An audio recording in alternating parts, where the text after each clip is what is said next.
not a game, it's a rich thing. میرے ساتھ آؤ نا، میں تمہیں پیرس کی ایک انتہائی دلچسپ شخصیت سے ملواتا ہوں۔ میرے دوست نے مجھ سے مخاطب ہوتے ہوئے کہا، اس کے پاس آرٹ کے بہترین اور نادر و نایاب قسم کے ماڈلز دیکھنے کا موقع بھی میسر آ سکتا ہے۔ چنانچہ میں نے اپنے دوست کی دعوت پر لبیک کہا اور ہم ایک پیرس کی بڑی سی سڑک پر پہنچ گئے۔ وہاں سے وہ مجھے ایک بڑے سے مکان کی پہلی منزل پر لے گیا جہاں ایک نفیس قسم کے شخص نے ہمارا پرتپاک استقبال کیا۔ وہ شخص یعنی میرا میزبان دیکھنے میں بھی خوش لباس، نرم گفتار، ذہین اور چالاک لگتا تھا اور اس کی شہرت میں نے بہت پہلے سے سن رکھی تھی۔ وہ پیرس اور امریکہ کے بہت سے امیر کبیر افراد سے واقفیت رکھتا تھا جو آرٹ کے نایاب اور شاہکار قسم کے ماڈلز اکٹھے کرنے میں دلچسپی رکھتے تھے اور ان فن پاروں کے سچے قدردان تھے۔ وہ ایسے تمام افراد کی پسند اور ناپسند سے بخوب واقف تھا کیونکہ یہ اس کے کاروبار کا تقاضا تھا۔ چنانچہ جب کہیں سے بھی اسے اعلیٰ قسم کا فن پارہ نظر آتا وہ کسی قدردان کو اطلاع بھجوا کر اپنی چرب زبانی سے وہ فن پارہ خریدنے کی ترغیب دیتا اور اس طرح معقول قسم کا کمیشن اسے بھی مل جاتا۔ وہ خود بھی آرٹ کے ایسے بہترین مرقع فروخت کیا کرتا اور بعض اوقات دولت مند افراد برا وقت پڑنے پر اپنے خاندانی نوادرات اس کے پاس گروی رکھ دیتے تھے اور بعض تو فروخت کرنے سے بھی نہیں جھکتے تھے۔ اپنے دوست کی بے تکلفی اور گپ شپ سے مجھے اندازہ ہوا کہ اس کے میزبان کے ساتھ بہت گہرے تعلقات تھے۔ اس کی آواز بہت میٹھی، نرم سی اور گفتگو کرنے کا انداز بہت شائستہ تھا۔ اس کی زبان سے بہت سی رقم کا تذکرہ سن کر کچھ یوں محسوس ہوا کہ گویا وہ غیر معمولی دولت بھی اس کے لیے معمولی شے تھی۔ وہ ہم دونوں کو بے مثال ذخیرے کی ہر چیز دکھاتا رہا اور ان سے متعلقہ تمام خصوصیات اور تاریخی اہمیت بھی بتاتا رہا۔ اور ہاں، یاد آیا، میرے دوست نے اچانک میزبان سے مخاطب ہو کر کہا، وہ ہاتھی دانت کا بنا ہوا حضرت عیسیٰ علیہ السلام کا خوبصورت اور پروقار سا مجسمہ کہاں گیا؟ کیا وہ فروخت ہو گیا؟ میرے دوست نے پرجوش لہجے میں پوچھا تو ہمارے میزبان کے چہرے پر مسکراہٹ بکھر گئی۔ وہ مسکراتے ہوئے بولا، وہ مجسمہ وہ میں نے بیچ دیا ہے۔ یہ واقعہ بے حد پر لطف اور دلچسپ ہے، کیا تم سننا پسند کرو گے؟ ضرور۔ میرے دوست نے جلدی سے کہا، مبادہ ہمارا وہ میزبان قصہ سنانے کا وہ ارادہ ملتوی نہ کر دے جو اس کے ذہن میں آیا تھا۔ کیا تم میڈم سمورس سے واقف ہو؟ میزبان نے پوچھا۔ ہوں بھی اور نہیں بھی ہوں، میرے دوست نے جواب دیتے ہوئے کہا، اس سے میری صرف ایک ملاقات ہوئی ہے، تاہم اس کے بارے میں سنا بہت کچھ ہے۔ کیا تم نے اس کے بارے میں سب کچھ سن رکھا ہے؟ میزبان نے لفظ سب کچھ پر زور دیتے ہوئے معنی خیز انداز میں پوچھا۔ ہاں، ذرا مجھے بھی تو مختصر سا بتاؤ تاکہ میں اپنی رائے کی تصدیق کر سکوں۔ کیوں نہیں؟ میرے دوست نے لمحہ بھر کے توقف سے کہنا شروع کر دیا۔ مادام سمورس ایک جہاں دیدہ قسم کی خاتون ہے جس نے بقول شخص سے گاٹ گاٹ کا پانی پی رکھا ہے۔ وہ غیر شادی شدہ ہے مگر اس کی ایک بیٹی بھی ہے جس کا قانونی طور پر کوئی باپ نہیں ہے۔ پیرس کا اونچا طبقہ اس صورتحال سے مکمل طور پر واقف ہے۔ اس کے باوجود بھی مادام سمورس کو اس طبقے کی آمد و رفت کی مکمل آزادی حاصل ہے۔ چنانچہ وہ باقاعدگی سے عبادت کے لیے گرجا گھر جاتی ہے اور خود پر مذہب پرستی کا لبادہ اوڑھ رکھا ہوا ہے۔ وہ اپنی بیٹے کی شادی کسی پارسا اور معزز خاندان میں چاہتی ہے۔ کیا یہ میری معلومات درست ہیں؟ ہاں بالکل، میزبان نے میرے دوست کی تائید کرتے ہوئے کہا، مگر ادھوری ہیں۔ مادام سمورس سے میں ذاتی طور پر بخوبی واقف ہوں۔ اس میں کوئی ایسی کشش اور خداداد صلاحیت ہے جس کی وجہ سے وہ مردوں کو کوئی بھی کام کرنے پر مجبور کر دیتی ہے۔ وہ اپنے چاہنے والوں کا انتخاب قبل از وقت کر لیتی ہے اور وہ مرد بیچارے اس چالاک عورت کی فتح پر خود کو 30 مار خان سمجھنے لگتے ہیں۔ جب مادام سمورس ان عاشق افراد کی کوششوں کے جواب میں ان کی محبت کو قبول کرتی ہے تو وہ بیچارے اس عنایت پر فرق کرنے کے ساتھ ساتھ حیران بھی ہوتے ہیں، اور یہی وجہ ہے کہ مادام سمورس کا ہر چاہنے والا اس کی عزت کرتا ہے اور اس کے ساتھ ادب و احترام سے پیش آتا ہے۔ وہ یہ بات بھول جاتا ہے کہ اس عورت کے حقوق اپنے نام محفوظ کروانے کے لیے اچھی خاصی قیمت ادا کرنا پڑی تھی، کیونکہ مادام اپنے رویے سے یہی ظاہر کرتی ہے کہ ان کے تعلقات میں دن دولت کا ذکر ناگزیر غلاظت سے زیادہ اہمیت حاصل نہیں رکھتا۔ مادام کی شخصیت میں قدرتی طور پر ایک وقار اور روب دبدبا سا ہے۔ اس کے عاشق اسے ایک فرشتے کے مانند معصوم اور پاکیزہ خیال کرتے ہیں۔ میں نے کئی بار خاموشی کے ساتھ اس عورت کی مالی امداد کی ہے اور اس کی زندگی کا کوئی بھی پہلو مجھ سے چھپا ہوا نہیں۔ ہمارا میزبان ذرا دیر کو سانس لینے کے لیے رکا، پھر تفصیلات بتانے لگا۔ جنوری کے مہینے میں وہ مجھ سے 30,000 فرانک ادھار لینے آئی تھی۔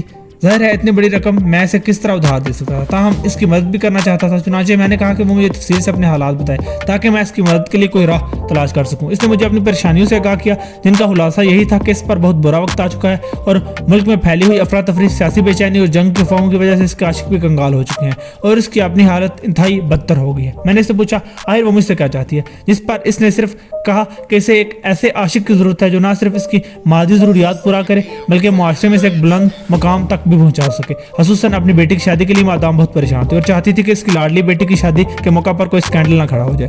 मादाम ने मजीद कहा कि वो दौलतमंद मर्द बेतहाशा शराब पीते हैं, जुआ खेलते हैं या किसी जहनी नफ्सियाती पेचीदगी में मुबतला होते हैं, या ऐसे लोग जो अपने मामलात में बेईमान मशहूर होते हैं। ऐसे मर्दों की माशरे में कोई इज्जत नहीं होती और इसे किसी ऐसे आशिक की हरगिज़ जरूरत न थी।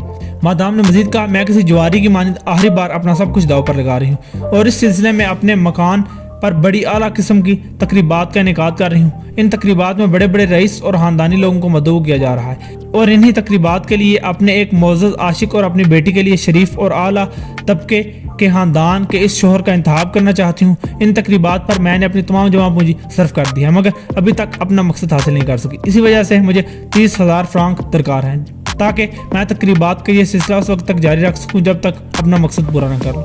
ये सारा किस्सा सुनकर मैंने मादाम से कहा कि ऐसी सूरत में इतनी बड़ी रकम मैं कर्ज कैसे दे सकता हूँ जिसकी वापसी की भी कोई जमानत नहीं है। अगर 30,000 फ्रांक खर्च करने के बावजूद भी वो अपना मकसद हासिल न कर सकी तो मेरा कर्ज वापस करने की सिर्फ एक ही सूरत होगी और वो ये है कि किसी दूसरे शख्स से इतनी ही रकम उधार लेकर मेरा कर्ज उतारा जाए और इस सूरत में वो किसी एक फर्द की मकरूज रहेगी।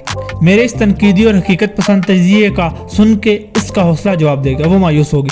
इस वक्त अचानक मेरी नज़र हज़रत ईसा अलैहिस्सलाम के इस मुजस्मे पर पड़ी जिसका अभी तुमने जिक्र किया। इसे देखते ही मेरे दिमाग में एक तरकीब आई। हाथी दांत से बना मुजस्मा आर्ट का एक बेमिसल नमूना था। मेरी नज़र में ऐसे मुजस्मे बहुत कम ही गुजरे हैं। मैंने मादाम से कहा, मेरी बात सुने, मेरे पास एक बेहतरीन किस्म का और नफीस और खूबसूरत मुजस्मा है। इसे चंद ही दिनों कबल मैंने खरीदा है और बड़ी एहतियात से संभाल के रखा हुआ है। वो मुजस्मा मैं तुम्हें दे देता हूँ, तुम इसे अपने घर में लेकर जाकर रख देना और कोई उम्दा और काबिल कबूल सी कहानी तराश लेना। मिसाल के तौर पर यह मुजस्मा तुम्हारे खानदान में नस्ल दर नस्ल सदियों से चला रहा है और तुम्हारे वालिद ने तुम्हें तरके में दिया। जाहिर करना होगा कि हालात से मजबूर होकर तुम यह खानदानी मुजस्मा फरोख्त करना चाहती हो और अगर तुम्हें माली परेशानी ना होती तो यह नायाब मुजस्मा तुम लाखों फ्रांक में भी फरोख्त कर सकती थी वगैरह वगैरह। वो मुजस्मा फरोख्त के लिए खरीदार मैं भिजवाता रहूंगा, तुम्हें इस बारे में परेशान होने की जरूरत नहीं है और मैं जो भी खरीदार भेजूंगा आर्ट के मामले में वो अनजान अनाड़ी मगर साहिब हैसियत और कदरदान जरूर होंगे।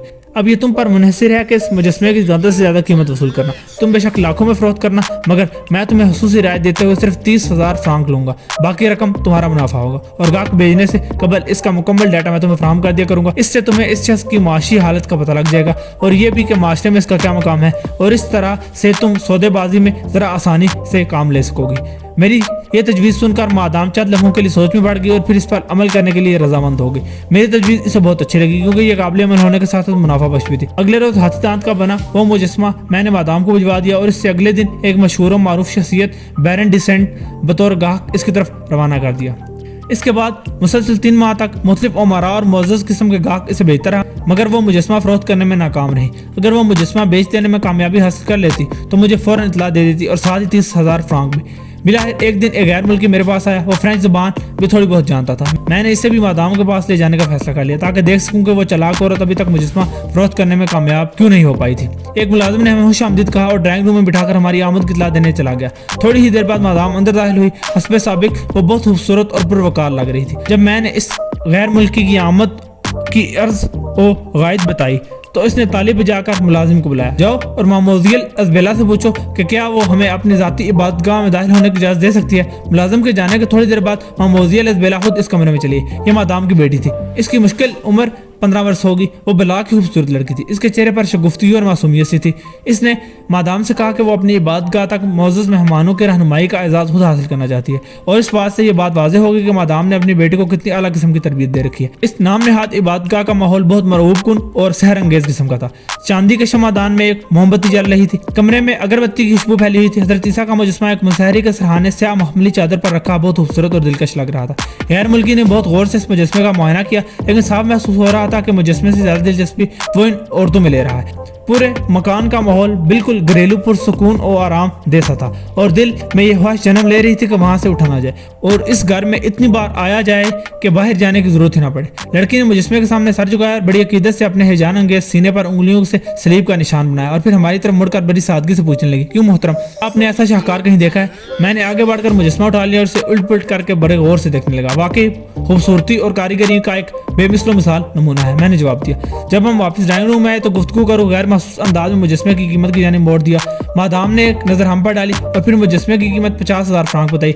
इसने गैर मुल्की की जानिब चेहरा मोड़ा और गोया हुई, जनाब अगर आप दोबारा ये मुजस्मा देखना चाहें तो किसी भी रोज सपहर 3 बजे तक तशरीफ ला सकते हैं। 3 बजे के बाद मैं घर में नहीं होती। हम मकान से बाहर निकले तो गैर मुल्की ने मादाम के बारे में मुझसे सवालात करना शुरू कर दिए। इसके ख्याल में मादाम एक बेहद उम्दा और नफीस किस्म की खातून थी, बिल्कुल किसी हीरे की मानद। इस रोज के बाद मैंने तो ना इस गैर मुल्की को देखा और ना ही मादाम ने इस मुजस्मे की फरोख्त के मुतालिक कोई इतला भेजी। मैं मुसलसल गाहक से बेहतर रहा और इस तरह 3 माह मजीद बीत के फिर एक रोज दोपहर के वक्त खिलाफ तवक्को मादाम मेरे पास चली और आते ही नोटों की एक मोटी सी गड्डी मेरे हाथ में थमा दी। मेरे अजीजों, तुम मेरे लिए फरिश्ता साबित हुए और जिस कदर तुमने मेरी मदद की है इस पर मैं हमेशा तुम्हारी ममनून होंगी। मादाम सुमरस कह रही थी, ये 30,000 नहीं बल्कि पूरे 50,000 फ्रांक मैंने तुम्हें दिए हैं क्योंकि तुम्हारा मुजस्मा मैंने खुद 50,000 फ्रांक में खरीदने का फैसला कर लिया है। मादाम ने लफ्ज़ खरीदने पर जोर देते हुए कहा, मैं 20,000 फ्रांक तुम्हें ज़ायद अदा कर रही हूँ, लेकिन एक शर्त है, वो ये है कि मेरे पास अपने बेहतरीन गाहक बदस्तूर भेजते रहोगे। बेहतरीन गाहक? गुज़श्ता दिनों जो गैर मुल्की गाहक तुम लाए थे, इसने मुजस्मा तो नहीं खरीदा। लेकिन मादाम सुमोरस ने अपना जुमला अधूरा छोड़ा और सर झुका लिया, क्योंकि एक ऐसी औरत जो बाकायदगी से इबादत के लिए गिरजाघर जाती हो वह ऐसी बेहयाई के फिक्रे अपनी जुबान से किस तरह अदा कर सकती है।